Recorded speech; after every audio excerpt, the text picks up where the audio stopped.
Hello बच्चों, कैसे हैं आप लोग। आई होप सबके सब एकदम मस्त होंगे और अपनी स्टडी में व्यस्त होंगे। आज के इस लेक्चर में हम सभी स्टार्ट करने वाले हैं अपने एक न्यू चैप्टर विद्युत धारा का चुंबकीय प्रभाव। ठीक है, तो इससे पहले हमने देखा था कि कैसे जो इलेक्ट्रिक करंट होती है उसकी वजह से हीट उत्पन्न होता है। आज इस चैप्टर में हम देखेंगे कि जब किसी चालक में, यानी अगर कोई कंडक्टर है और उसमें इलेक्ट्रिसिटी फ्लो कर रही होती है, तो उसकी वजह से जो उसके चारों तरफ एक चुंबकीय क्षेत्र यानी मैग्नेटिक फील्ड उत्पन्न हो जाता है, वो कैसे उत्पन्न होता है, ये सारी चीजों के बारे में आज के इस लेक्चर में हम देखेंगे।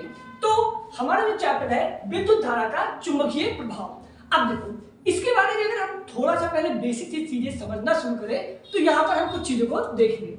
मान लो अगर ये कंडक्टर है, क्या है, अगर ये कोई एक हमारा चालक है, ठीक है, जिससे क्या होगी, हमारी करंट फ्लो करेगी। अगर यहां से हमारी करंट फ्लो करेगी तो 1820 में, किसमें, 1820 में किसने, ऑरेस्टेड नाम के एक वैज्ञानिक ने, ऑरेस्टेड नाम के एक वैज्ञानिक थे जिन्होंने 1820 में सबसे पहले अपने एक्सपेरिमेंट से ये चीज खोजा था कि अगर कोई भी हमारा चालक तार है, ठीक है, क्या चीज, अगर कोई भी हमारा चालक तार है और उसमें अगर हम करंट फ्लो कराना शुरू कर दें तो करंट फ्लो करने की वजह से क्या होगा कि इसके चारों तरफ, ठीक है, कोई भी अगर कंडक्टर है तो उसके चारों तरफ क्या होगा, एक मैग्नेटिक फील्ड यानी एक चुंबकीय क्षेत्र उत्पन्न हो जाएगा। इसी चीज को क्या कहा जाता है, विद्युत धारा का चुंबकीय प्रभाव कहा जाता है। यानी किसी भी चालक में अगर करंट यानी धारा का प्रवाह हो रहा है और उस प्रवाह के चलते उस कंडक्टर के चारों तरफ जो चुंबकीय क्षेत्र उत्पन्न हो जा रहा है, उसी चीज को क्या कहा जाता है, विद्युत धारा का चुंबकीय प्रभाव कहा जाता है।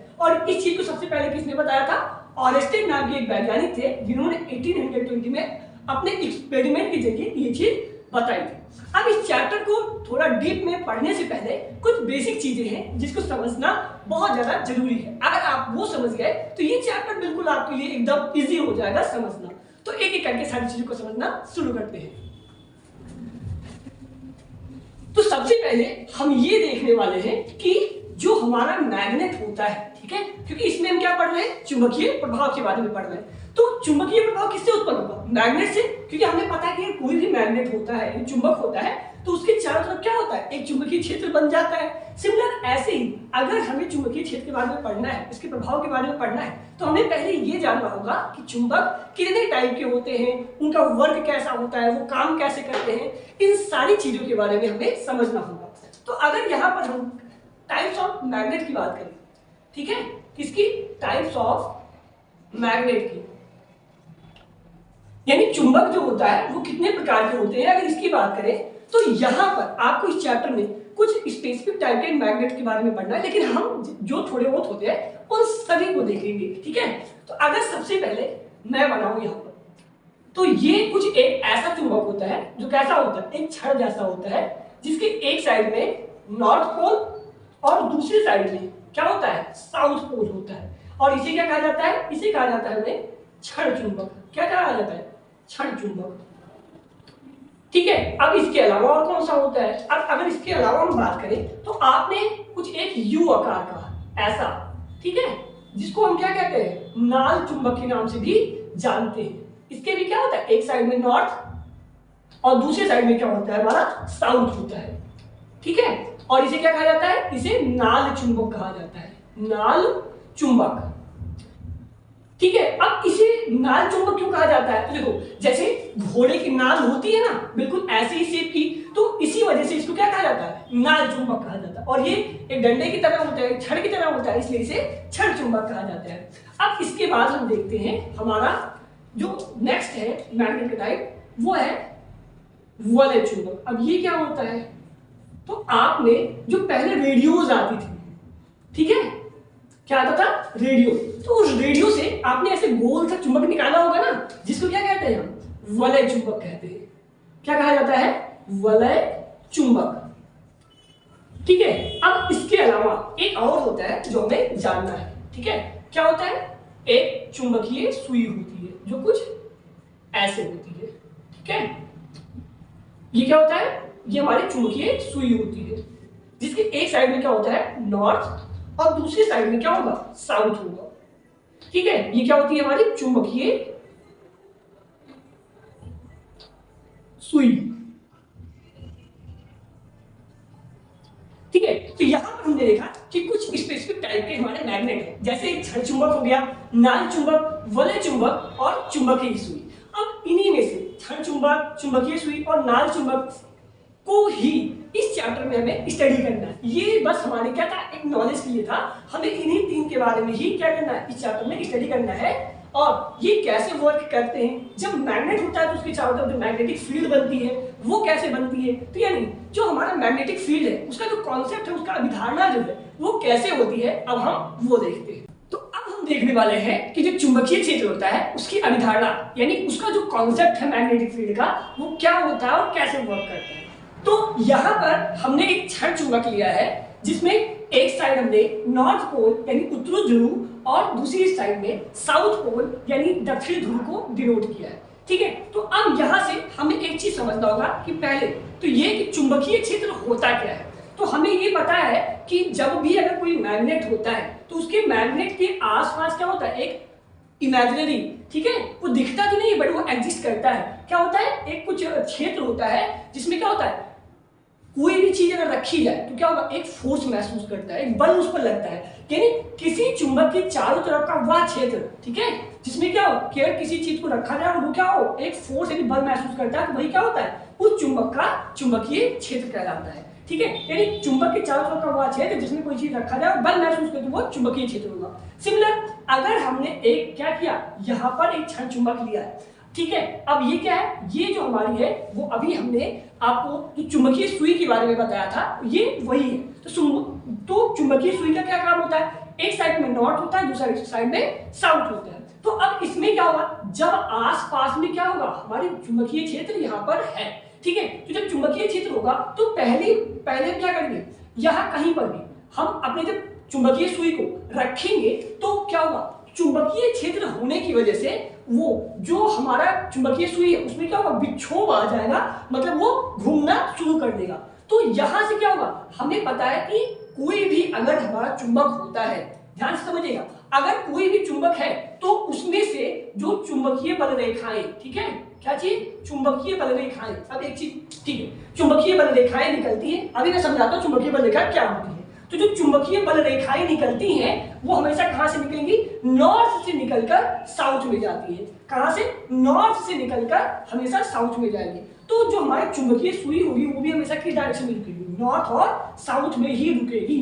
तो हम क्या करते हैं, कोई भी अगर हमारा चुंबक है तो उसके पास, उससे दूर और ऐसे कई जगहों पर रख के हम क्या करते हैं, हम ये पता करते हैं कि जो हमारा मैग्नेट है उसका जो मैग्नेटिक फील्ड है वो किस डायरेक्शन में है, क्या क्या है। तो मान लो सबसे पहले हमने क्या किया, अपनी जो चुंबकीय सुई है वो यहाँ पर रखा, तो हमें क्या पता चला कि मैग्नेटिक जो फील्ड लाइंस है, ठीक है, यानी जो बल रेखाएं हैं वो क्या है, नॉर्थ से निकली। ठीक है, तो यहाँ पे नॉर्थ और पीछे क्या होगा, साउथ होगा। तो नॉर्थ से निकली है और साउथ में क्या होगा, इंटर कर जाएंगे, नॉर्थ से निकलेंगी साउथ में इंटर कर जाएंगे। तो हमेशा जो हमारा चुंबकीय सुई होगा वो किस में रुकेगा, एक साइड नॉर्थ, दूसरी साइड साउथ। ठीक है, ऐसे ही ये क्या होगा, हमेशा रुकता रहेगा। तो ऐसे ही हम क्या करेंगे, कभी पास कभी दूर कभी ऐसे ही करके हम क्या करेंगे, हर तरफ ऐसे पॉइंट मार्क कर लेंगे और उन पॉइंट्स को जब हम क्या कहते हैं, मिलाते हैं तो हमें क्या होता है, कुछ ऐसा ही स्ट्रक्चर हमें मिल जाता है। ठीक है, अब यहां से समझते हैं कि चुंबकीय बल रेखाएं क्या होती हैं।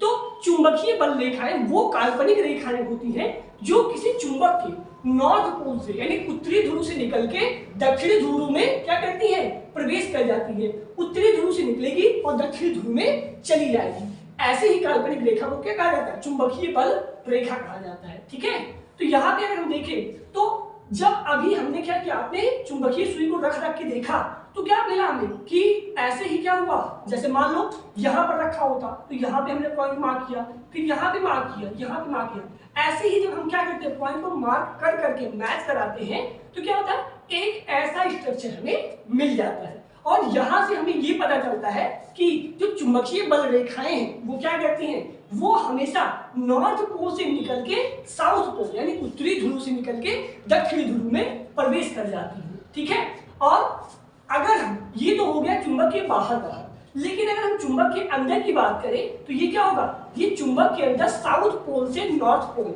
यानी दक्षिणी ध्रुव से उत्तरी ध्रुव की ओर जाती है। ठीक है, एक बार फिर से समझते हैं। चुंबक के बाहर बाहर ये क्या होगा, दक्षिणी ध्रुव से निकल सॉरी उत्तरी ध्रुव से निकलकर कहाँ जाएगा, दक्षिणी ध्रुव में। ठीक है, उत्तरी ध्रुव से निकलेगा दक्षिणी ध्रुव में।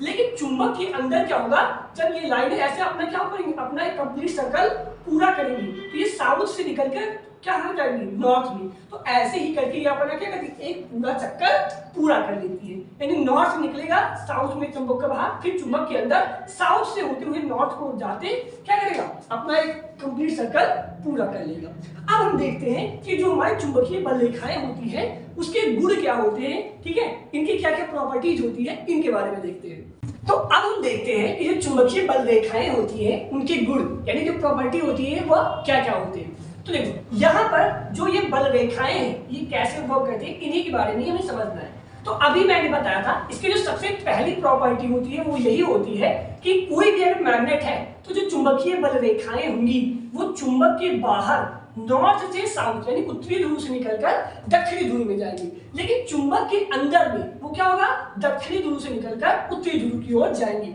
और इस तरीके से वो क्या करेंगे, एक बंद वक्र यानी क्या होगा, एक ऐसे सर्कल सा स्ट्रक्चर बनाएंगे, यानी बंद वक्र बनाएंगे। ये क्या है, हमारी सबसे पहली प्रॉपर्टी होती है। और अगर हम यही अपनी दूसरी प्रॉपर्टी की बात करें तो हमारी दूसरी प्रॉपर्टी क्या कहती है, वो ये कहती है कि जो चुंबकीय बल रेखाएं होती है यानी ये जो रेखाएं हैं ये कभी भी एक दूसरे को क्या करेंगी, स्पर्श नहीं करेंगी। हमेशा क्या होंगी, उनके बीच में क्या होगा, पैरेलल ही होती है, कभी भी क्या होगा, स्पर्श नहीं करेंगी। स्पर्श करने का मतलब ये है, अगर मान लो कभी ये चुंबकीय बल रेखाएं ऐसे एक दूसरे को क्या करता है, कट कर जाए, तो इस कंडीशन में क्या होगा, यहाँ पर अगर देखो तो क्या होगी, दो लाइनें ऐसे खींची जा सकती है ना, दोनों जो कट कर रही है। तो इससे क्या होगा कि जो चुंबकीय क्षेत्र है, ठीक है, यानी यहाँ पर चुंबकीय क्षेत्र की दो दिशाएं बताने लगेगी। और ऐसा कभी भी संभव नहीं हो सकता है कि एक ही बिंदु पर चुंबकीय क्षेत्र की दो दिशाएं हैं। इसलिए हमेशा क्या होगा कि जो चुंबकीय क्षेत्र है यानी चुंबकीय जो बल रेखाएं हैं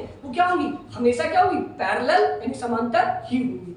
अब इसका जो तीसरी प्रॉपर्टी है वो क्या कहता है, तीसरी प्रॉपर्टी ये कहती है कि चुंबक के अगर समीप, ठीक है, यानी चुंबक के ध्रुवों के समीप जो चुंबकीय बल रेखाएं होती है इनकी प्रबलता क्या होगी, ज्यादा होगा। ठीक है, इसका मतलब जब हम अगर पोल के पास में देखेंगे तो ये जो चुंबकीय बल रेखाएं हैं इनकी संख्या क्या होगी, बहुत ज्यादा होगी। लेकिन जैसे जैसे चुंबक से दूर जाते जाएंगे तो ये जो बल रेखाओं की संख्या है वो क्या होगी, घटती जाएगी, यानी उनकी जो प्रबलता है वो क्या होगी, घट जाएगी। ठीक है, तो ये होगी हमारी तीसरी प्रॉपर्टी।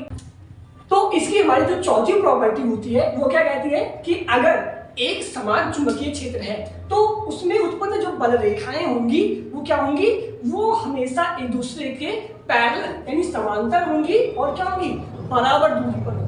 तो हमने क्या क्या बताया, पहली प्रॉपर्टी ये है कि नॉर्थ से निकल के साउथ में एंटर करेगा और चुंबक के अंदर साउथ से नॉर्थ की ओर जाएगा और हमेशा क्या बनाएगा, एक बंद वक्र के फॉर्म में ये हमेशा बनाएगा। दूसरी हमने क्या कहा कि कभी भी ये जो वैद्युत बल रेखा चुंबकीय बल रेखाएं हैं वो एक दूसरे को कभी भी काटेंगी नहीं। ठीक है, तीसरा हमने क्या बताया कि जो चुंबक के जो पोल होते हैं, ध्रुव होते हैं, वहां पर जो चुंबकीय बल रेखाओं की प्रबलता होती है वो ज्यादा होती है और जैसे जैसे चुंबक से दूर जाते जाते हैं तो चुंबकीय बल रेखाओं की जो प्रबलता है वो क्या होती है, घटती जाती है। चौथा हमने ये बताया कि अगर चुंबकीय क्षेत्र क्या है, एक समान है, तो उस कंडीशन में क्या होगा, जो हमारी बल रेखाएं हैं वो समान दूरी पर होंगी और वो हमेशा क्या होंगी, पैरेलल होंगी। तो ये होता है हमारे चुंबकीय बल रेखाओं के कुछ गुण। अब एक समान चुंबकीय क्षेत्र और असमान चुंबकीय क्षेत्र क्या होता है, हम उसको भी समझ लेते हैं। अब हम देखते हैं कि जो हमारा एक समान चुंबकीय क्षेत्र है वो क्या होता है। तो अगर हम एक समान चुंबकीय क्षेत्र की बात करें तो इसको कुछ इस तरीके से हम समझ सकते हैं। ठीक है, जैसे मान लो हमने यहाँ पे क्या किया, एक नॉर्थ पोल और एक साउथ पोल ले लिया, ये हमारा साउथ पोल और ये हमारा नॉर्थ पोल। तो अब हमें पता है कि जो चुंबकीय बल रेखाएं होती हैं वो कहाँ से निकलती हैं, वो हमेशा क्या होगा, नॉर्थ से निकल के साउथ में जाती है। क्या चीज, नॉर्थ से निकल के साउथ में जाएगी। ठीक है, तो अब देखो यहाँ पे क्या है, एक समान का मतलब ये है कि मान लो हमने क्या किया, एक पॉइंट कोई ए लिया और दूसरा कोई पॉइंट बी लिया। ठीक है, ये हमारा एक पॉइंट ए और दूसरा पॉइंट बी।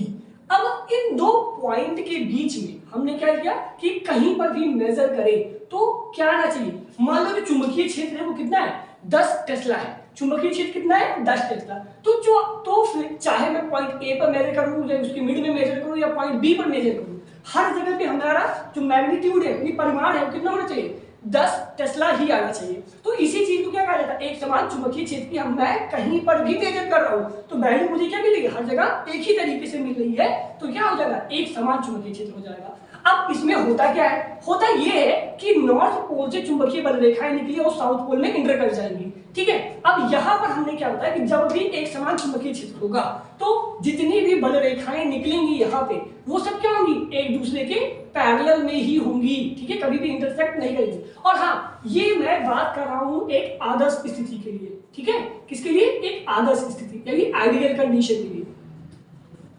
अगर वैसे देखोगे तो कंप्लीटली कभी भी हमें ऐसा नहीं मिलेगा, लेकिन अगर हम एक आइडियल सिचुएशन लेके चलते हैं तो हमें ऐसा मिलेगा, जो चुंबकीय बल रेखाएं होंगी वो हमेशा एक दूसरे से पैरेलल होंगी और कहीं पर भी अगर मेजर करें, इनके बीच में हमने कहीं पर भी मेजर किया तो जो हमारा चुंबकीय बल रेखाएं यानी चुंबकीय क्षेत्र का मान होगा वो हमेशा क्या होगा, सेम ही आएगा। और दूसरी चीज ये है कि इनके बीच में यानी किन्हीं भी दो बल रेखाओं के बीच का जो गैप होगा, जो डिस्टेंस होगा वो क्या होगा, हमेशा सेम आना चाहिए, तभी हम कहेंगे कि वो जो हमारा चुंबकीय क्षेत्र है वो एक समान चुंबकीय क्षेत्र है। तो क्या क्या मैंने बताया कि अगर जो हमारे चुंबकीय बल रेखाएं निकल रही हैं वो एक दूसरे के पैरेलल हो, उनके बीच का जो गैप है यानी जो बीच में क्या आ रहा है, जो जगह आ रही है वो क्या होनी चाहिए, सेम होनी चाहिए, हर के बीच में का जो गैप है वो सेम। अगर मान लो जैसे यहाँ पे 1 मिलीमीटर का आ रहा है तो यहाँ पर भी 1 मिलीमीटर, यहाँ पर भी 1 मिलीमीटर, उसके नीचे भी 1 ही मिलीमीटर, तो इसको क्या कहेंगे, एक समान क्या है, इनके बीच में गैप है, तो वो होना चाहिए। और सब जगहों पे परिमाण क्या होना चाहिए, सेम होना चाहिए, तभी हम कहेंगे कि वो एक समान चुंबकीय क्षेत्र है। अब हम देखते हैं कि जो हमारा असमान चुंबकीय क्षेत्र होता है वो क्या होता है। अगर हम असमान चुंबकीय क्षेत्र की बात करें, मान लो यहाँ पर हमने एक नॉर्थ पोल लिया और एक साउथ पोल यानी उत्तरी ध्रुव और दक्षिणी ध्रुव ले लिया।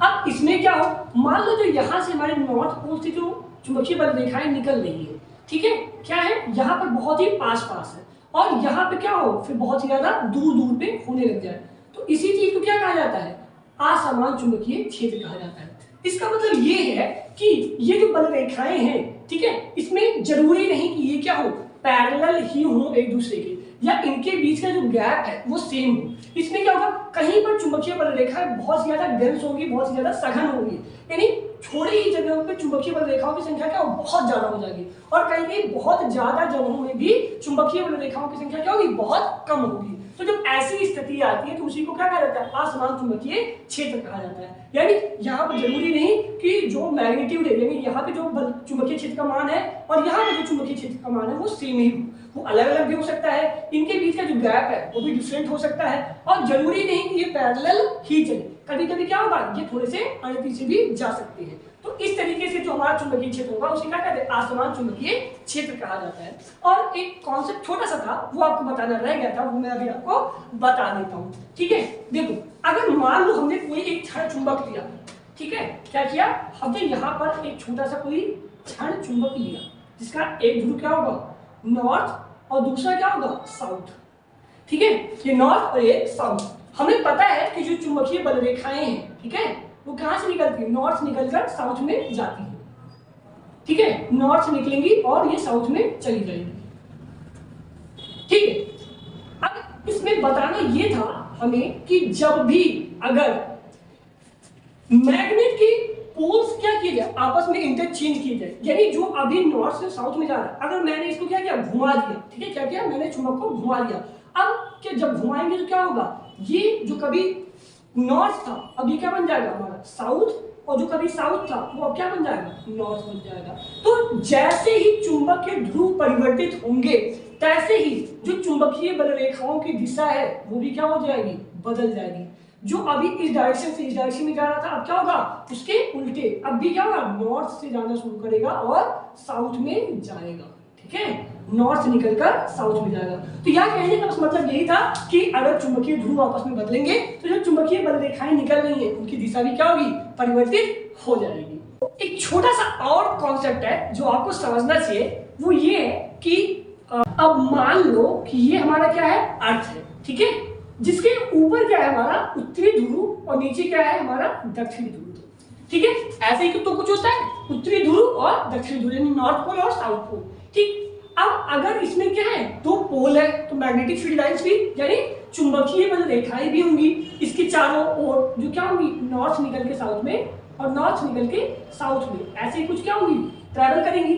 ठीक है, तो अगर यहाँ पे दो ध्रुव है, चुंबकीय बल रेखाएं हैं, तो इस तरीके से हम कह सकते हैं कि जो हमारा अर्थ है वो भी क्या है, एक तरह से मैग्नेट, इन चुंबकीय तो है। क्यों? क्योंकि चुंबक में भी क्या होता है, दो ध्रुव होते हैं, चुंबकीय बल रेखाएं होती हैं। ठीक है, तो इसी तरीके से हमारे अर्थ में भी है, तो हम कह सकते हैं कि जो हमारा अर्थ है वो भी एक तरीके से क्या है, बहुत बड़ा सा मैग्नेट है। तो वहीं से ये कॉन्सेप्ट थोड़ा सा रिलेटेड है, उसको आपको समझना चाहिए। ठीक है, अब अगर अर्थ पर, ठीक है, जैसे हमारी अर्थ है और अर्थ पर हमने क्या किया, कहीं पर भी एक छोटा सा हमने क्या रखा, मैग्नेट रखा। ठीक है, क्या रखा, मैग्नेट रखा। तो जब अगर हम मैग्नेट रखेंगे तो हमें पता है कि जो हमारा अर्थ है उसके ऊपर क्या है, नॉर्थ पोल, और नीचे के साइड में क्या है, साउथ पोल, यानी ऊपर नॉर्थ नीचे साउथ। तो उस कंडीशन में जब हम चुंबक को भी सेम डायरेक्शन में, यानी अर्थ के नॉर्थ पोल के डायरेक्शन में अपने चुंबक का नॉर्थ पोल और अर्थ के साउथ पोल के डायरेक्शन में अपने चुंबक का साउथ पोल जब रखेंगे तब क्या होगा। अब देखो, हमें पता है कि अगर ये हमारा अर्थ के बहुत विशाल मैग्नेट है और जो हमने मैग्नेट रखा है वो क्या बहुत छोटा सा है, और यहां से अगर हम देखें तो जो हमारा मैग्नेट है वो एक लिमिटेड क्या करेगा, फील्ड, मतलब जो चुंबकीय बल रेखाएं हैं वो क्या करेगा, एक लिमिटेड ही जनरेट करेगा। ठीक है, तो यहां से हम क्या समझना चाहते हैं, ये थोड़ा सा ध्यान से समझिएगा। अब जब हम अर्थ के नॉर्थ के डायरेक्शन में नॉर्थ पोल और साउथ के डायरेक्शन में साउथ पोल को जब हमने रखा, तो ये जो साइड में आप थोड़े से क्या देख रहे हैं, चुंबकीय बल रेखाएं देख रहे हैं, तो वो क्या है, ये चुंबकीय बल रेखाएं, चुंबक की बल रेखाएं। लेकिन इससे जो दूर यहाँ आसपास आप बल रेखाओं को देख रहे हैं, ठीक है, तो ये कौन सी है, ये हमारे अर्थ यानी पृथ्वी की बल रेखाएं है, क्योंकि पृथ्वी क्या कर रहा है, एक चुंबक की भांति काम कर रहा है। तो यहाँ पर चुंबक के आसपास अपने यानी चुंबक का चुंबकीय बल रेखा है, लेकिन उससे जो दूर है वो क्या है, वो हमारा पृथ्वी की बल रेखाएं हैं। तो इस कंडीशन में क्या समझाना चाहते हैं, ये समझो। तो जब भी अगर ऐसी सिचुएशन होती है तो उन दोनों की स्थिति में, यानी जब हमारा चुंबक का बल रेखा और अर्थ की यानी पृथ्वी की बल रेखा जब दोनों पास में होती है, तो उस कंडीशन में कुछ ऐसे पॉइंट्स होती हैं जहां पर कोई भी बल रेखा होती ही नहीं है। जैसे यहां पर अगर हम देखें तो इस एरिया में क्या कोई भी बल रेखा है नहीं। तो ऐसी स्थिति में जब ये ऐसे ही कुछ एरिया यानी कुछ क्षेत्र बन जाता है जहां पर कोई भी चुंबकीय बल रेखाएं नहीं होती है, उनको क्या कहा जाता है, उनको कहा जाता है उदासीन बिंदु। क्या कहा जाता है, उदासीन बिंदु, यानी न्यूट्रल पॉइंट कहा जाता है। ठीक है, यानी यहां पर कोई भी बल रेखा होती ही नहीं, न ही मैग्नेट की और न ही अर्थ की। अब एक और, अगर हमने क्या किया, अपने जो मैग्नेट हमने रखा था उसकी डायरेक्शन को चेंज कर दिया, तो हमें पता है कि जब हम चुंबक की डायरेक्शन को चेंज करते हैं तो जो चुंबकीय बल रेखाएं होती हैं उनकी भी दिशा क्या होती है, परिवर्तित हो जाती है। अभी थोड़ी देर पहले आपको ये हमने बताया था। तो यहाँ पे हमने क्या किया कि जैसे ही हमने चुंबक के क्या किया, दिशा को बदला, अर्थ पे रखकर इसके जैसे ही ध्रुवों को बदला, यानी जो कभी नॉर्थ था वो साउथ हो गया, जो साउथ था वो नॉर्थ हो गया, तो कैसे ही चुंबकीय बल रेखाओं की दिशा भी क्या होगी, परिवर्तित, जो ऊपर से नीचे आ रहा था भी क्या होगा, नीचे से ऊपर जाने लगा। तो इस कंडीशन में और इस कंडीशन में जो चुंबकीय बल रेखाओं के बनने का तरीका होगा वो भी क्या होगा, थोड़ा सा डिफरेंट होगा। तो अब क्या होगा, क्योंकि दोनों क्या हो रही, अपोजिट अपोजिट है, ठीक है, तो यहां से चुंबकीय बल रेखाएं होंगी वो क्या होंगी, थोड़ा सा कर्व होके निकलेगी। और यहाँ पर भी वही सेम काम होगा कि कुछ ऐसे पॉइंट्स होंगी, ठीक है, यानी चुंबकीय बल रेखा जो अर्थ की है और मैग्नेट की है, उन दोनों के बीच में कुछ ऐसे ही पॉइंट्स होंगे जहां पर कोई भी चुंबकीय बल रेखा नहीं होगी। तो उसे क्या कहेंगे, उदासीन बिंदु कहेंगे। ये चीज क्या होती है, जब हम अर्थ पर कोई छोटा सा मैग्नेट रख के चेक करते हैं तब हमें क्या होता है, ऐसा ही कुछ क्या मिलता है, फिगर देखने को मिलता है। ये क्या है, थोड़ा सा इंपॉर्टेंट कॉन्सेप्ट था, उसको आप ध्यान रखिएगा। सो अब हम देखते हैं कि ऑरेस्टेड का प्रयोग, यानी जिन्होंने ये बताया था कि अगर किसी कंडक्टर में हम क्या करते हैं, करंट को फ्लो कराते हैं तो वहां पे क्या होता है, मैग्नेटिक क्षेत्र उत्पन्न हो जाता है। ये चीज किसने बताया था, ऑरेस्टेड ने बताया था, ये हमने आपको बताया था। अब इन्होंने क्या एक्सपेरिमेंट करके ये चीज बताया था, हम ये देखते हैं। ठीक है, तो इन्होंने क्या था कि अगर कोई हमारी क्या है, एक चुंबकीय सुई है, ठीक है, जो क्या हो, स्वतंत्र रूप से रखी गई है, ये क्या है, हमारी चुंबकीय सुई है, ठीक है, जो क्या है, एक स्वतंत्र अवस्था में रखी गई है, और ये साउथ पोल, ये हमारी क्या होगी, नॉर्थ पोल होगी। ठीक है, अब अगर हमने क्या किया, कोई भी एक कंडक्टर लिया और कंडक्टर में हमने क्या किया, करंट को फ्लो कराना शुरू कर दिया। तो जैसे ही हम करंट को फ्लो कराने लगते हैं, ठीक है, अगर सुई के ऊपर हमारा तार है तो जो हमारा चुंबकीय सुई है वो क्या होगा, उल्टे डायरेक्शन में घूमना शुरू कर देगा। ठीक है, यानी क्या होगा, ये इस डायरेक्शन में घूमना शुरू कर देगा। और अगर इसी के जस्ट अपोजिट, अगर जो अभी करंट का फ्लो इस डायरेक्शन में हो रहा है, ठीक है, क्या कहा हमने, अगर जो करंट का फ्लो इस डायरेक्शन में हो रहा है तो क्या होगा, ये ऐसे घूम रहा है, कैसे, ऐसे घूम रहा है। अगर इसी चीज के डायरेक्शन को हमने क्या किया, जस्ट बदल दिया, तो ये जो अभी इधर से इधर आ रहा था वो क्या हो गया, इधर से इधर हो गया। तैसे ही इसके जो घूमने की दिशा होगी वो भी क्या होगी, बदल जाएगी। ठीक है, यानी जैसे अगर जैसे ही करंट का डायरेक्शन बदल रहा है तैसे ही सुई क्या कर रही है, अपने घूमने की दिशा भी बदल दे रही है। ठीक है, और सेम अगर मान लो ये जो हमारी चुंबकीय सुई थी ये नीचे होने की बजाय अगर ये ऊपर होती, ठीक है, जैसे अगर ये सुई क्या होती है, ऐसे ऊपर होती है, तब क्या होता, अगर ये ऊपर होती, ठीक है, तब क्या होगा, अगर इधर नॉर्थ था और इधर साउथ, ठीक है, ये क्या हो गया, इधर नॉर्थ और इधर साउथ। ठीक, अब यहाँ पर जैसे ही फ्लो कर रहा है ना, तो देखो इधर का फ्लो कर रहा था तो ये इस डायरेक्शन में घूम रही थी, लेकिन यहाँ पर क्या होगा, इसके उल्टे डायरेक्शन में घूमेगी। ठीक है, तो समझाने का मतलब ये है, देखो यहां से मैं आपको थोड़ा सा समझा देता हूँ। हाँ, तो अगर जिस डायरेक्शन में फ्लो कर रही है तो क्या कर रहा है कि जो हमारी सुई है वो क्या होगा, ऐसे घूम रही है, लेकिन अगर ऊपर हुआ, ठीक है, तो जस्ट इसके अपोजिट घूम जाएगा। बस यहाँ पर उन्होंने यही बताया था कि अगर करंट की डायरेक्शन बदल रही है तो चुंबकीय सुई जो होगी वो घूम के अपनी दिशा बदल लेगी, लेकिन ये जो चुंबकीय सुई है वो किस दिशा में घूमेगी ये इन्होंने नहीं बताया था। बाद में एम्पियर ने ये बताया कि ये जो सुई है वो घूमकर किस दिशा में जाएगी। तो अब एम्पियर ने क्या बताया, अब हम ये देखते हैं। तो सुई किस दिशा में घूमेगी, इसके लिए जो एम्पियर ने एक नियम दिया था उसे उन्होंने एम्पियर का तैरने का नियम कहा। अब इसमें क्या होता है, हमें ये पता चल जाता है कि जो हमारी सुई है वो किस डायरेक्शन में, यानी क्लॉकवाइज या एंटी क्लॉकवाइज किधर घूमेगी हमें पता चल जाता है। तो उन्होंने क्या बताया था कि मान लो अगर ये कोई एक क्या है, वायर है, इसमें क्या हो रही है, करंट फ्लो कर रही है, और अगर यहाँ पर क्या है, हमारी जो सुई है वो है, ठीक है, यहाँ पे क्या है, हमारी सुई जो फ्री यानी स्वतंत्र अवस्था में रखी है घूमने के लिए। ठीक है, इधर नॉर्थ हो गया और इधर साउथ हो गया। अब उन्होंने क्या बताया, उन्होंने ये बताया कि जिस डायरेक्शन में करंट का फ्लो हो रहा है, ठीक है, जो धारा है ये हमारी करंट जिस डायरेक्शन में फ्लो कर रहा है, अगर उसी डायरेक्शन में तार के ऊपर एक इमेजिनरी पर्सन क्या हो, लेट जाए, तो जब हम लेट जाएगा, ठीक है, अगर मान लो क्या हो, ऐसे वो लेट गया, ठीक, ये क्या हुआ, ये लेट गया, इसके हाथ और ये क्या हो जाएगा, इसके पैर। तो मान लो ये ऐसे ही क्या हो गया, लेट गया, तो ये क्या हो जाएगा, इसका राइट हैंड, और ये क्या होगा, इसका लेफ्ट हैंड। तो उन्होंने ये बताया कि अगर कोई भी पर्सन लेट रहा है और उसका जो फेस है वो क्या हो, तार की तरफ हो, फेस कहाँ होना चाहिए, तार की तरफ, तो उस कंडीशन में उस व्यक्ति का जो बायां हाथ होगा, जिस डायरेक्शन में उसका बायां हाथ होगा, उसे ही क्या होगा, सुई घूम जाएगी। ठीक है, क्या होगा, सुई उधर ही घूम जाएगी। तो अगर आपको याद हो तो अभी ये थोड़ी देर पहले हमने इसी डायरेक्शन में क्या किया था, एज्यूम किया था करंट को, तो सुई की जो घूमने की दिशा थी क्या थी, यही डायरेक्शन ही थी। ठीक है, अगर इसी को बदल दिया जाए तो जो पर्सन होगा उसका भी क्या होगा, वो घूम जाएगा और उसका लेफ्ट हैंड इधर आने की बजाय इधर आएगा, जिससे क्या होगा, सुई का जो घूमने की दिशा होगी वो ऐसे ना होके ऐसे हो जाएगी। तो बस इतना समझना है कि अगर हम लेट जाए और जिधर भी हमारा बायां हाथ आएगा, ठीक है, लेकिन ध्यान रखनी है आपको क्या, कि जो हमारा फेस है वो कहाँ होना चाहिए, तार के साइड में, जैसे अगर ये तार है तो ऐसे होना चाहिए। ठीक है, तो जिधर भी हमारा क्या हो, लेफ्ट हैंड आएगा उधर ही क्या होगा, घूम जाएगी सुई उधर ही डायरेक्शन में। ये किसने बताया था, एम्पियर ने बताया था।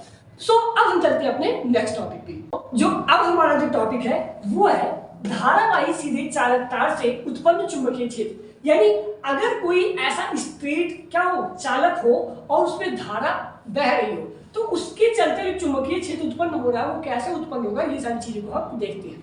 ठीक है, तो यहाँ पर क्या किया गया है, मैकेनिज्म पूरा तैयार किया गया है कि कैसे हम इसको पता करेंगे। तो सबसे पहले आप देख सकते हैं कि यहाँ पर क्या है, एक स्टैंड है और स्टैंड पे क्या किया गया, एक गत्ते को, ठीक है, कार्डबोर्ड है, उस पर व्हाइट पेपर लगा के उसको सेट कर दिया गया है। सेट करने के बाद में क्या किया गया, उसके मिड में एकदम क्या किया गया, छेद करके उसमें से तार को क्या किया गया, आर पार निकाला गया है। ठीक है, जब इसको आर पार निकाल लेंगे और फिर उसको क्या करना है, एक सेल से कुंजी लगाकर क्या करेंगे, कनेक्ट कर देंगे। ठीक है, जब इस तरीके से हमारा पूरा सेटअप जो है वो तैयार हो जाएगा, तब अब हम क्या करेंगे, जैसे ही हम क्या करते हैं, यहाँ से कुंजी को ऑन करेंगे, जब ऑन करेंगे तो इसमें क्या होगा कि जो करंट है वो फ्लो होना शुरू हो जाएगा। ठीक है, तो जब करंट हमारा फ्लो होना शुरू होगा तो इससे होगा क्या, जब करंट अगर फ्लो हो रहा है, ठीक है, तो फ्लो होगा, हमें भी पता है, क्योंकि अभी क्या होगा, ऑरस्टेड ने बताया हुआ है कि अगर करंट फ्लो हो रहा है तो वहां पे क्या होगा, मैग्नेटिक फील्ड जरूर डेवलप होगा। ठीक है, तो जब यहां से करंट फ्लो हुआ तो मैग्नेटिक फील्ड क्या होगा, डेवलप होना शुरू हो जाएगा।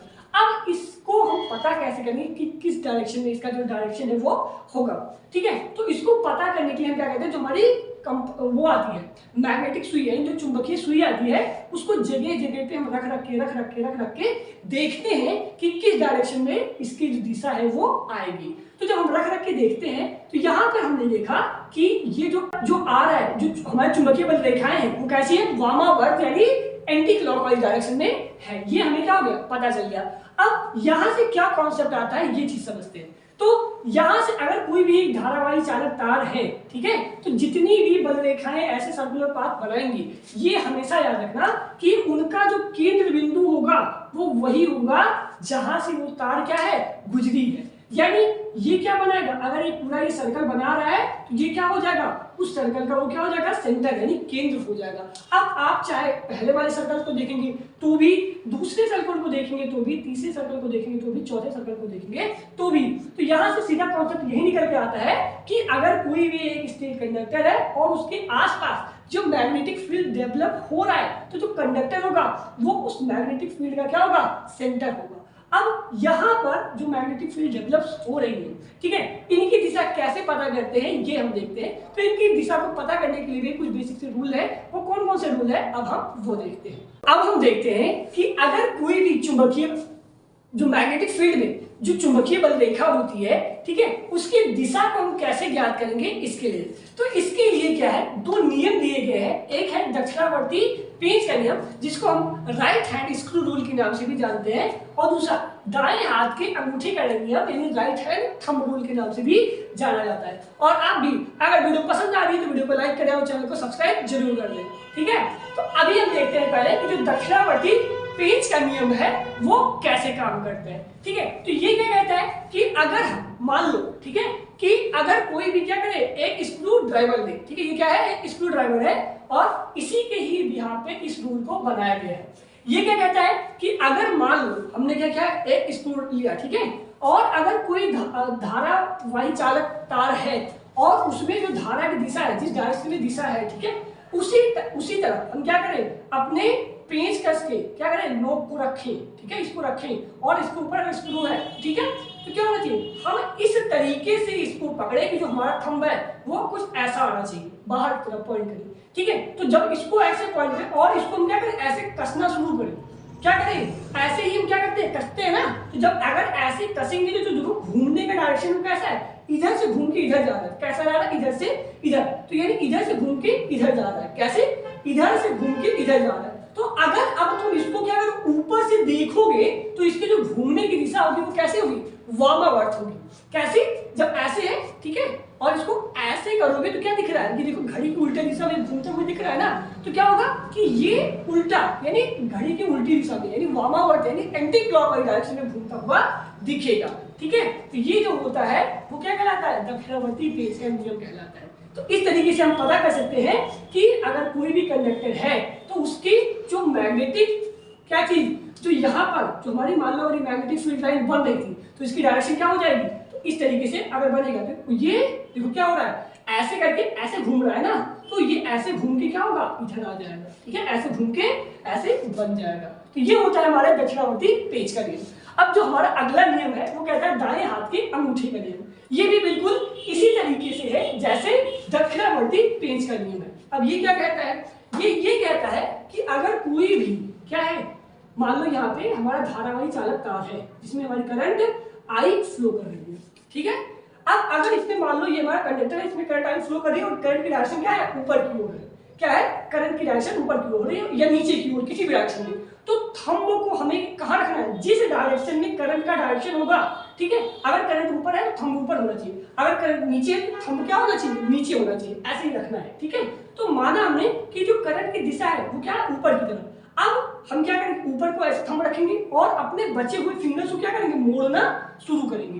तो थंब को क्या करना है, करंट की डायरेक्शन में यानी धारा की दिशा में, और बची हुई उंगली को ऐसे घुमाना है यानी मोड़ना है। तो क्या करोगे, जब मोड़ोगे क्या ऐसे होके मुड़ के आ रहा है, कैसे आ रहा है, कुछ ऐसे ही होके आ रहा है, ठीक है। जैसे ये कंडक्टर था ऊपर की दिशा में है, तो थंब को ऐसे रखा और क्या किया, इसको ऐसे मोड़ना शुरू किया। तो इसको भी तुम ऊपर से देखोगे तो कैसा दिखेगा, एंटी क्लॉकवाइज ही दिखेगा। कैसा दिखेगा, एंटी क्लॉकवाइज। तो इस तरीके से जो हमारा कंडक्टर होगा, ठीक है, तो यहाँ पर भी क्या हो जाएगा हमारा एंटी क्लॉकवाइज, ऐसे होके और ये इधर आके क्या होगा, ये चुंबकीय बल रेखा की दिशा होगी वो एंटी क्लॉकवाइज बन जाएगी। तो पहला क्या था, पेज को, यानी पेज को धारा की दिशा में रख के ऐसे घुमाते जाना है, तो जिस डायरेक्शन में घूमेगा वही हमारा हो जाएगा। और इसमें थंब को धारा की दिशा में और फिर अपने फिंगर्स को घुमाना है, जिस डायरेक्शन में घूमेगा वही क्या हो जाएगा, हमारे जो चुंबकीय बल रेखा है उसकी दिशा हो जाएगी। अब हम देखते हैं, अब तक तो हमने देखा कि अगर कोई स्ट्रेट तार होता था तब, अब अगर कोई मान लो सर्कुलर तार है तो उससे चुंबकीय फील्ड जनरेट होगा, वो कैसे होगा ये हम देखते हैं। अब हम देखते हैं कि अगर कोई वृत्ताकार धारावाही चालक है तो उसके चलते जो चुंबकीय क्षेत्र उत्पन्न होगा वो कैसे होगा, ठीक है। तो यहाँ पर हमने एक सेटअप बना लिया है, जहां पर हमने एक कार्डबोर्ड लिया हुआ है और उस पर हमने क्या किया है, व्हाइट पेपर को चिपका दिया है। अब उसमें हमने दो जगह होल किया है और ऐसे कर्व करके, ठीक है, घुमा करके हमने क्या किया है, अपने तार को लेके आए हुए हैं और उसको एक सेल से कनेक्ट करके हमने लगा दिया है। अब जब इसमें क्या होगा, करंट फ्लो करना शुरू करेगा, ठीक है। तो अभी हमने बताया था कि जब भी अगर कहीं तार सीधा होगा तो वहां पे सर्कुलर हमारा क्या होगा, ये चुंबकीय बल रेखा है वो कैसे होगी, वृत्ताकार, ठीक है। तो यहाँ पर एट अ पॉइंट जहां पे वो इंटर कर रहा है तो वो कैसा होगा, एक सीधे तार की तरह बिहेव करेगा, ठीक है। तो वो कैसा बन जाएगा, सर्कुलर बनेगा। लेकिन जैसे जैसे इस तार से दूर जाते जाएंगे तो उसकी जो वक्रता है वो क्या होगी, घटती जाएगी, घटती जाएगी, घटती जाएगी, ठीक है। तो इस तरीके से ये बनेगा। अब यहाँ पर अगर हम देखें तो अभी हमने देखा कि जो भी हमारी चुंबकीय बल रेखाएं होती है उनकी दिशा कैसे निकालेंगे। तो दो था, एक पेज के लिए और एक दाएं हाथ के अंगूठे के लिए। तो अभी हम उसका यूज करते हैं। जैसे ये, तो अगर धारा ऊपर की दिशा में बह रही है, ठीक है, तो हमने क्या बताया था, जिस दिशा में अंगूठे को रखेंगे किस दिशा में धारा बहेगी, तो ये हो जाएगा हमारा धारा की दिशा।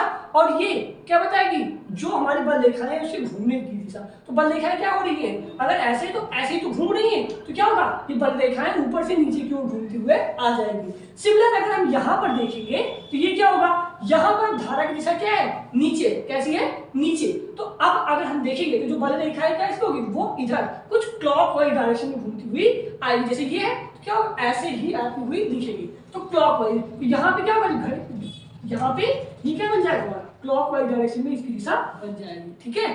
तो ये हमने देखा। अब यहाँ से थोड़ी सी चीजें और समझनी है, ये कि जब भी अगर ऐसा कुछ होता है, जब हम कुंडली जैसा कुछ बनाते हैं, तो अगर इसके केंद्र पर देखें तो क्या होता है, केंद्र पर इसके लगभग पूरी तरीके से नहीं लेकिन लगभग एक समान चुंबकीय क्षेत्र उत्पन्न हो जाता है। अर्थात यहाँ पर जो हमारी चुंबकीय बल रेखाएं बनती है वो क्या होंगी, उनकी जो गैप होगा वो लगभग सेम होता है और वो एक दूसरे की क्या होती है, समांतर बनना शुरू हो जाती है, ठीक है। अब यहाँ से जो मेन कॉन्सेप्ट हमें जानना है वो ये जानना है कि अगर कहीं पर भी इस तरीके से बन रहा है तो किस जगह पे हमारा उत्तरी ध्रुव और किस जगह पे हमारा दक्षिणी ध्रुव बनेगा, हम वो देखते हैं। अब मेरी बात ध्यान से सुनो, जब भी क्या चीज, जो हमारे करंट का जो डायरेक्शन है, ठीक है, करंट का डायरेक्शन नहीं, जो हमारी चुंबकीय बल रेखाएं हैं, ठीक है, ध्यान से सुनना, जो हमारी चुंबकीय बल रेखाएं हैं अगर उनके घूमने की दिशा क्या हो, घड़ी की दिशा में, किस दिशा में, घड़ी की दिशा में हुई तो वो क्या बनाएंगी, साउथ को, क्या बनाएंगी, साउथ को। अगर वहीं पे जो हमारी चुंबकीय बल रेखाएं हैं वो घड़ी के उल्टे दिशा में अगर घूम रही है तो वो बनाएगी नॉर्थ पोल। तो यहाँ पर देखो ये घड़ी की क्या है, उल्टे दिशा में घूम रही है, तो जब घड़ी के उल्टे दिशा में घूमेगी तो यहाँ पे क्या बन जाएगा, नॉर्थ पोल, और यहाँ पे ये घड़ी की डायरेक्शन में घूम रही है तो ये क्या बन जाएगा, साउथ पोल। तो बेसिकली यहाँ पे आपको समझाने का मोटिव यही था कि आप नॉर्थ पोल और साउथ पोल कैसे निकालेंगे। तो जब घड़ी की दिशा में घूमेगा तो साउथ पोल, और घड़ी की उल्टी दिशा में यानी एंटी क्लॉकवाइज घूमेगा तो वहां पर नॉर्थ पोल बन जाएगा। अब हम ये देखते हैं कि जो प्रणालिका होती है वो क्या होता है, और प्रणालिका के चलते कैसे चुंबकीय क्षेत्र उत्पन्न होता है उसके बारे में देखते हैं। अब हम देखते हैं कि अगर कोई धारा वाली प्रणालिका है तो उसके कारण जो चुंबकीय उत्पन्न चुंबकीय क्षेत्र है वो कैसे होगा ये देखते हैं। तो उसको समझने से पहले हम ये देखते हैं कि जो एक प्रणालिका है वो बनती कैसे। तो यहाँ पे एक छोटा सा तार है, और ये मैं इसको थ्रू आपको थोड़ा सा समझाने का ट्राई करूंगा। ये हमने क्या किया, एक ऐसे तार को रखा और किसी भी चीज पे ऐसे हमने क्या किया, इसको लपेटना शुरू किया। तो जब ऐसे हम लपेटते हैं तो देखो क्या होता है, एक ऐसे स्प्रिंग सा स्ट्रक्चर मिल रहा है ना, जैसे हमारी स्प्रिंग होती है, जो टेलीफोन की जो वायर्स होती है कुछ वैसा स्ट्रक्चर मिलेगा। तो देखोगे जो बीच में क्या होगा, खोखला सा नजर आता है, और ये ऐसे हेलिकल शेप में बना लेता है, ठीक है, ऐसे चलेगा। तो ऐसे ही क्या होती है, प्रणालिका हमारी बनती है, जैसे ये बना हुआ है। तो अब इसमें क्या होता है कि जब करंट फ्लो कर रही है, यहां से करंट फ्लो करेगी, ठीक है, और इसमें भी सेम वैसा ही करेंगे जैसे हमने अब तक किया। एक ऐसा सेटअप तैयार करेंगे जिसमें क्या होगा, कार्डबोर्ड होगा, उसमें हम छेद करके क्या करेंगे, अपने वायर को ऐसे घुमा घुमा के क्या करेंगे, ऐसा पूरा सेटअप तैयार करेंगे। अब इसमें होगा क्या, जब हम इस पॉइंट पे देखते हैं करंट इधर से इंटर कर रही है, घूम के निकल रही है, फिर घूम के निकल रही है, और एंड में क्या होगा, ऐसे घूम के निकल के क्या होगा, ऐसे बाहर आ जाएगी।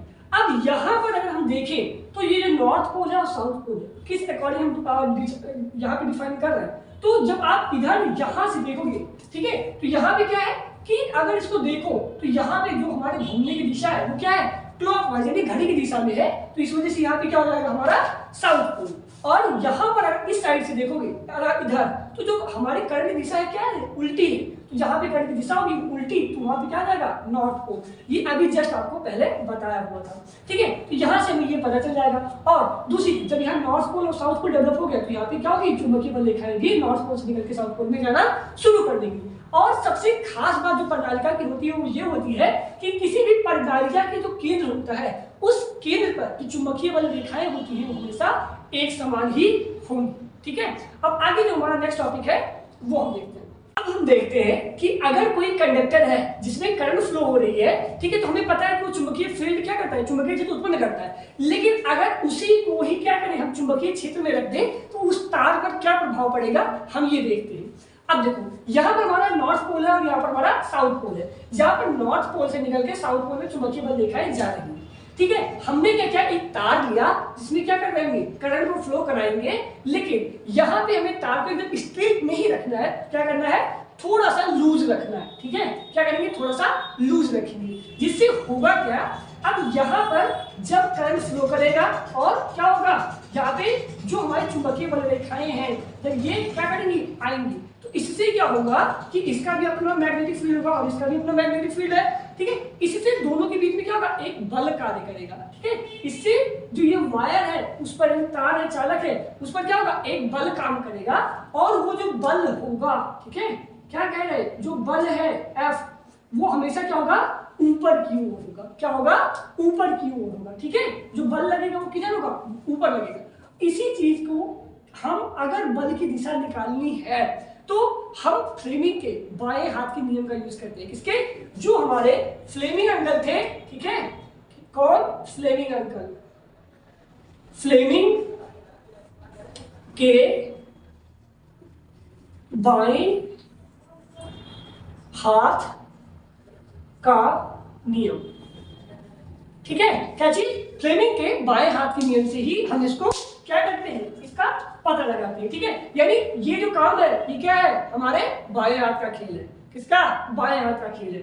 अब देखो अगर हम यहाँ पर डायरेक्शन को बदल देंगे, ठीक है, क्या चीज, अगर ये नॉर्थ है ये साउथ है, अगर इसके डायरेक्शन को भी बदल दिया तो जो लगने वाला जो फोर्स है उसकी जो डायरेक्शन है वो भी क्या होगी, बदल जाएगी। अब ये काम कैसे करता है, जो फ्लेमिंग अंकल थे उन्होंने क्या नियम दिया और अपने बाएं हाथ के खेल को कैसे दिखाया ये हम देखते हैं।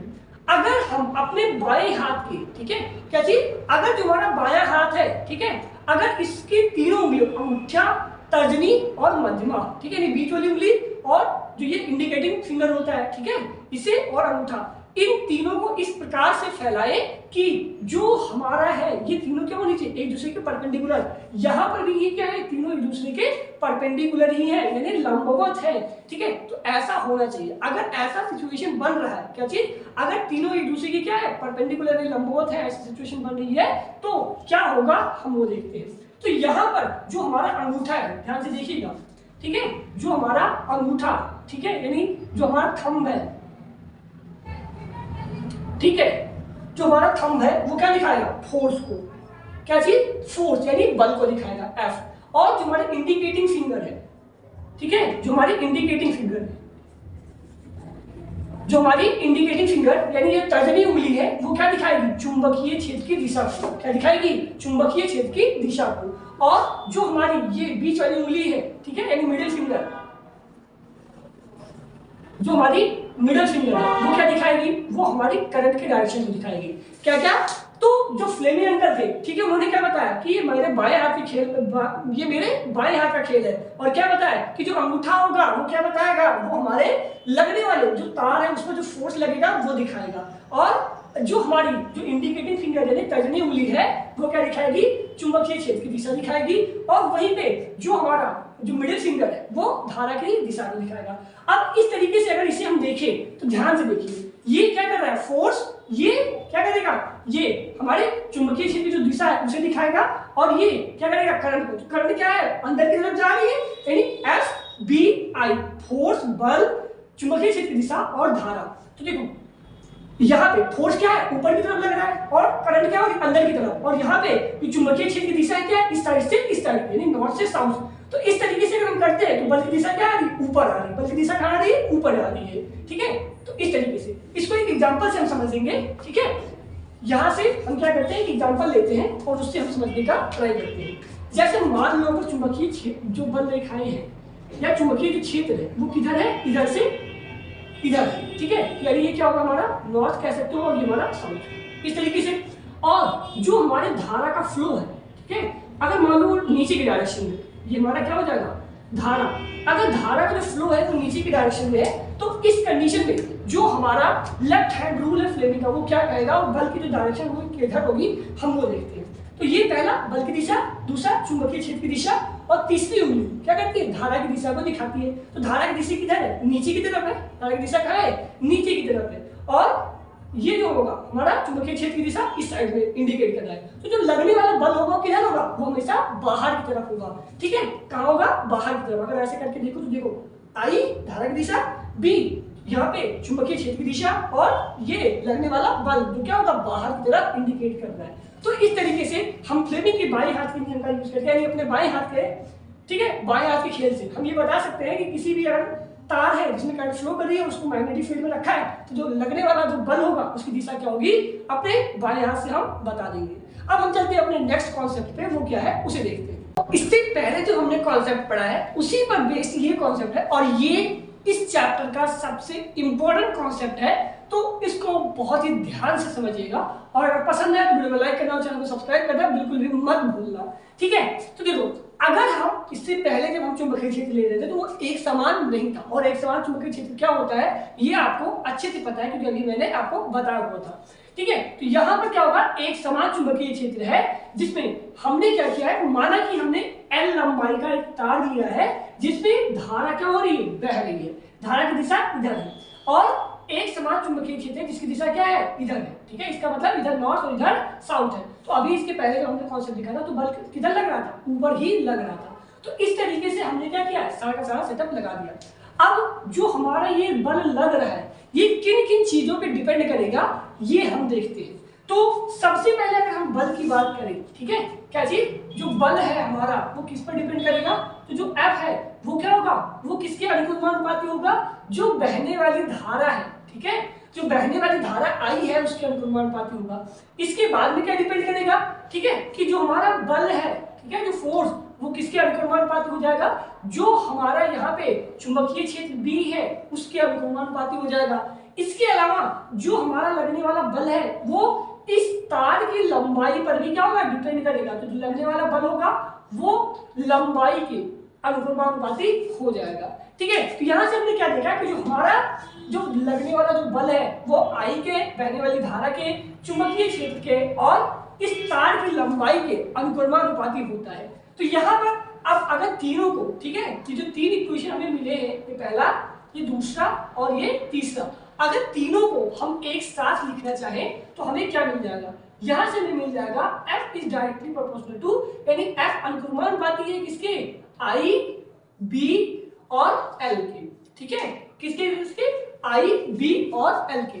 अब यहां से जब हम अनुक्रमानुपाती का क्या करते हैं, साइन को हटाएंगे। ठीक है, क्या चीज, जब यहां से हम अभी अनुक्रमानुपाती के साइन को हटाएंगे तो क्या आ जाएगा, F इक्वल टू के I B L, और ये क्या होता है, यही हमारा फॉर्मूला होता है। अब देखो यहाँ पर जो हमारा एक प्रोपोर्शनलिटी कांस्टेंट आया है, यानी अनुक्रमानुपाती के हटने पे जो k एक नियतांक आया है, उसकी जो वैल्यू होगी वो क्या होगी, 1 होगी। क्या होगी, 1। अगर हम k की जो वैल्यू है वो क्या करें, 1 रख दें, तो यहाँ से हमें क्या मिल जाएगा कि जो हमारा लगने वाला बल F है, ठीक है, क्या चीज, जो हमारा लगने वाला बल F है वो किसके बराबर हो जाएगा, I, B और L के। किसके बराबर हो जाएगा, F equal to I, B, L के। ठीक है, किसके बराबर, I, B, L के, IBL, यानी IPL, IPL से याद रखेंगे IBL। ठीक है, F इक्वल टू IPL, लेकिन P की जगह पे बस क्या कर देना है, B बना देना है।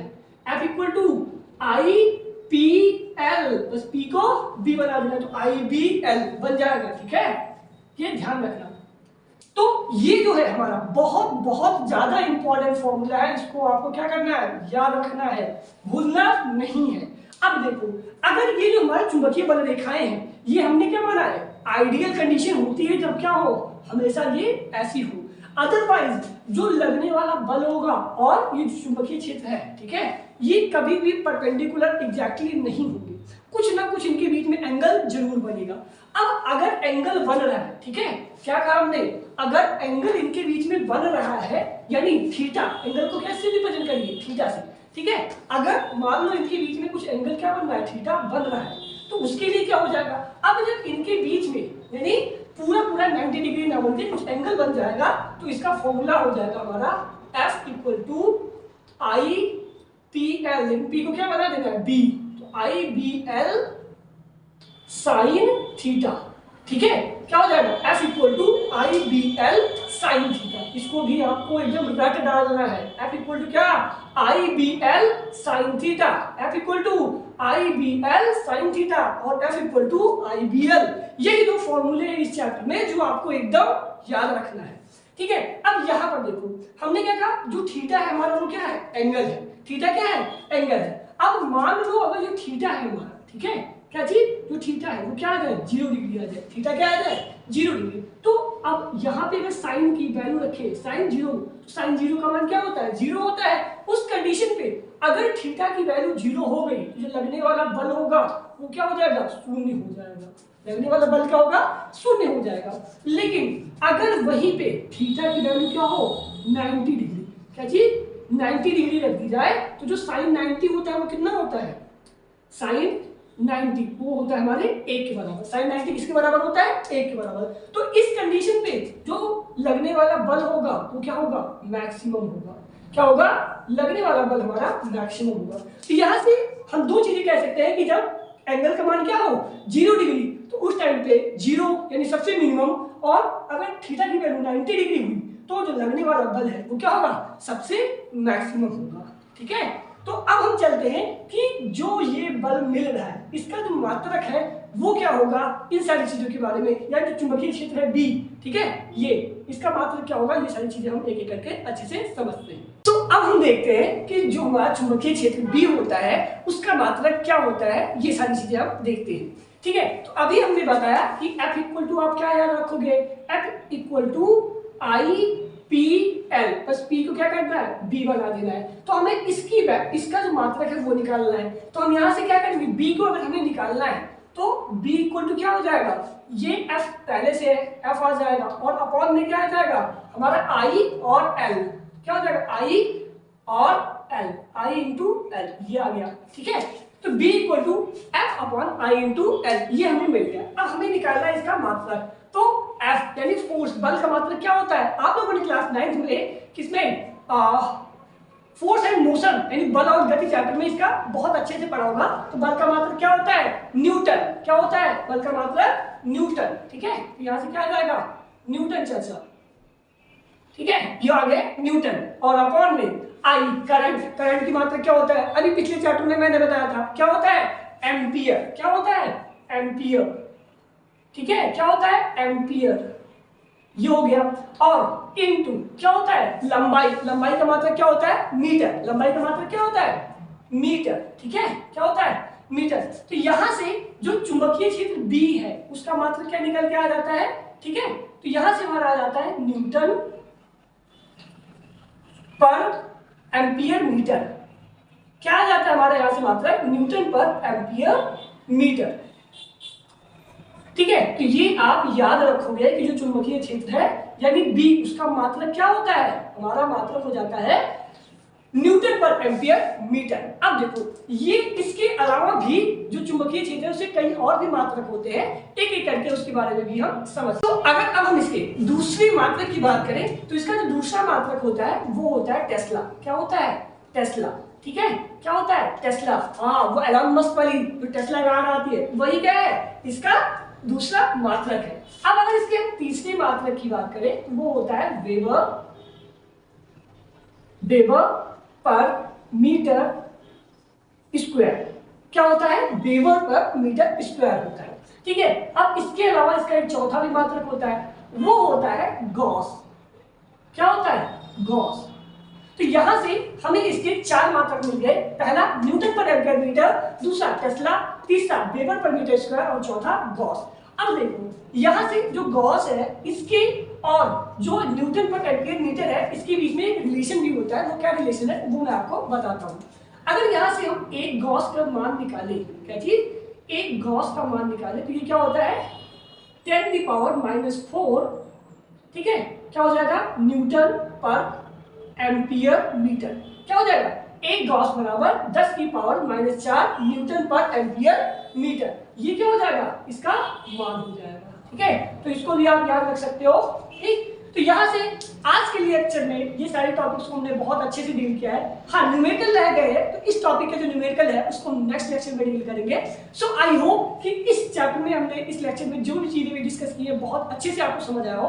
अगर समझ आया हो तो चैनल को सब्सक्राइब करना, अगर वीडियो को लाइक अब तक ना किया हो तो लाइक कर दो, क्योंकि आप जब वीडियो को लाइक करते हो, चैनल को सब्सक्राइब करते हो तो इससे मेरा मोटिवेशन बढ़ता है, जिससे मैं आपको और भी अच्छी तरीके से पढ़ा पाऊंगा, समझा पाऊंगा। और अगर कुछ भी पार्ट आपको अच्छा नहीं लगा या क्या चीजें और इंप्रूव की जा सकती है, ठीक है, ये चीज भी बताओ ताकि आपको क्या बेस्ट कंटेंट में प्रोवाइड करा पाऊं। सो आज के लेक्चर के लिए इतना ही, मिलते हैं आपसे नेक्स्ट लेक्चर में, तब तक के लिए जय हिंद, बाय।